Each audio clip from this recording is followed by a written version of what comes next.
దేశంలోని యువతకు విద్యార్థులకు ప్రత్యేకంగా రాహుల్ గాంధీ గారికి నా శుభాకాంక్షలు. వీరు ఒక దుర్మార్గాన్ని ఎండగట్టడంతో పాటు యువత భవిష్యత్తుకు ఒక భరోసా ఇచ్చేటువంటి విజయాన్ని సాధించినారు. ఇది కేవలం మొదలైంది.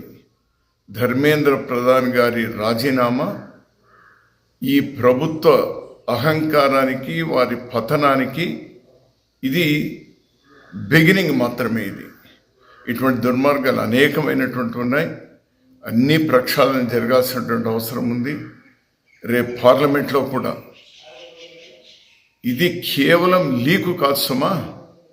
ధర్మేంద్ర ప్రసాద్తో కలుపుకొని వాళ్ళ పార్టీలో ముఖ్యమైనటువంటి వాళ్ళ చేతులు డెఫినెట్గా డర్టీ అయినాయి.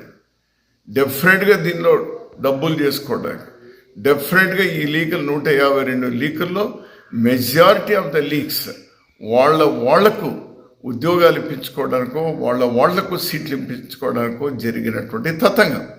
ఇదేదో ఆషామాషి లీక్ కాదు ఇది. అందుకోసం యువత అంత భగ్గమన్నది విజయం సాధించింది. రాహుల్ గాంధీ గారు పట్టుబదలు విక్రమార్కులుగా అతను చేసినటువంటి పోరాటం అంతా ఇంత కాదు. ఈ ప్రజాస్వామ్యంలో ఇది అవసరం. ఈనాడు వాళ్ళ అహంకారం అనేటువంటి కొమ్ములు విరిచినారు. రామ మందిరంలో జరిగినటువంటి దోపిడీ, రైతులకు సంబంధించి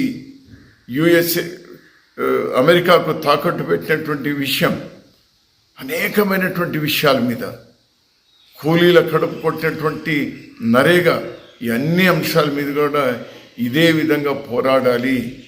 భారతదేశ ప్రజలు, మరీ ప్రత్యేకంగా యువత మేల్కొన్నది. ప్రభుత్వం మోడీ గారు ఎవరితో పెట్టుకోకూడదో వాళ్ళతోనే పెట్టుకున్నారు. పతనం మొదలయ్యింది.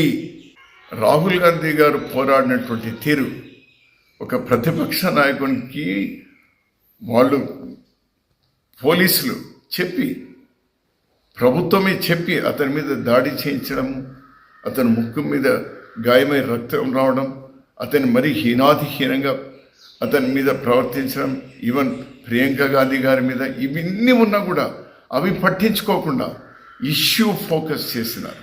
He's the leader, he's the hero. అందుకోసమే నేను చెప్తున్నా, వినాశకాలే విపరీత బుద్ధి అని గతంలో కూడా చెప్తున్నా, ఇప్పుడు చెప్తున్నా. వారికి వినాశనం మొదలైంది, పతనం తప్పదు. అన్ని విషయాల మీద కూడా పోరాడండి రాహుల్ గాంధీ గారు.